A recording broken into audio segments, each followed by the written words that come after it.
munaasabad si qurux badan loo soo agaasimay isla markaana lagu taageerayo dowladda Soomaaliya gaar ahaan ra'iisul wasaaraha Jamhuuriyadda Federaalka Soomaaliya mudane Xasan Cali Khayre ayaa waxaa lagu qabtay magaalada Gothenburg ee caasimadda labaad ee dalka Sweden. munaasabadan ayaa waxaa soo abaabulay jaaliyadda Soomaaliyeed ee magaalada Gothenburg waxaana si wadajir ah uga soo qayb galay guud ahaan qaybaha kala duwan ee bulshada Soomaaliyeed kuwaas oo si weyn ugu faraxsanaa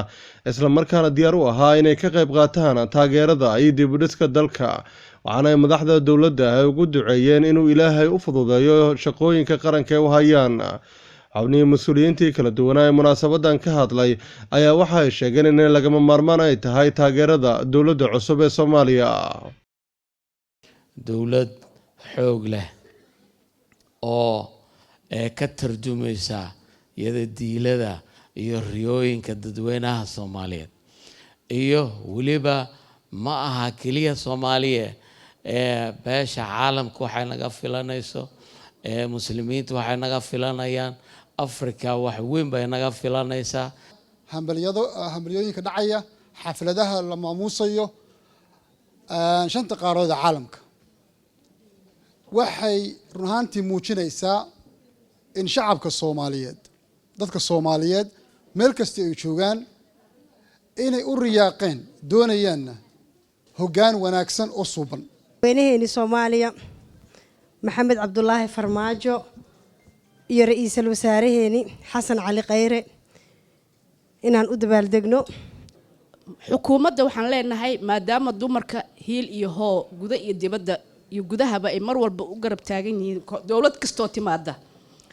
in waxay xaq u leeyihiin beesha haweenka la siiyo maxaa yeelay haweenku beel kale ma leh waxaan leeyahay Soomaaliyay been waa hartay ilaahay baan idinku dhaarshay yaan dalkana been loo sheegin annaguna yaanan been isu sheegin dalkeena yaa noo bannaan dal la mid ah adduunyada ma jiro dowladda uu madaxweynaha ka yahay farmaajo binima ministerna uu ka yahay xasan cali khayre anigu waa u ducaynayaa hadalka inaan badiyo ma rabo ilaahay ha ku garab galo annaguna aan la shaqayno ummaduna meelay joogtaba ha la shaqayso shacabkeeni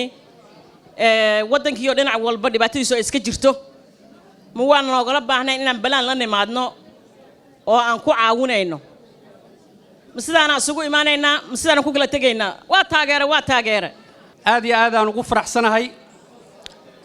madaxda cusub ee Soomaaliya madaxweyne maxamed cabdullaahi farmaajo iyo ra'iisul wasaaraha xasan cali khayre waa soo dhaweynaynaa boqolkiiba boqol aad iyo aad aan ugu faraxsanahay haddaan reer Youtuberi ra'iisul wasaaruhu waxaan hubaa inuu yahay ra'iisul wasaare aniga shakhsiyan markaan dareenkayga ka hadlo aanan noociisa arkin intii ra'iisul wasaareyaal dalkeena soo marayay waana sababta keentay inaan u bixiyo magaca Khayrqabe horta caawa waxaa mahad iska leh Allahna abuurtay baa mahad iska leh waxaa mahad iska leh intan oo Soomaali ah oo meel isugu timid oo Soomaalinimo wax ku dhiganayso wali caawa ka hor ma arkin farmaajo haldhigiis wuxuu ahaa waxaan samaynayaa team wada shaqay kara marka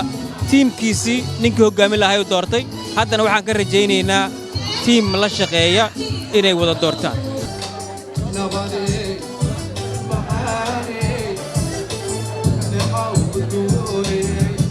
ugu dambeyntiina munaasabadan lagu taageerayay ra'iisul wasaaraha Jamhuuriyadda Federaalka Soomaaliya mudane Xasan Cali Khayre ayaa jaaliyadda reer Gothenburg ee dalkan Sweden waxay lacag ugu ururiyeen dadka walaalahooda ah ee abaartu ay aafisay. Cabdiraxmaan Xudayfi raadiyaha telefishinka qaranka Soomaaliyeed Gothenburg Sweden.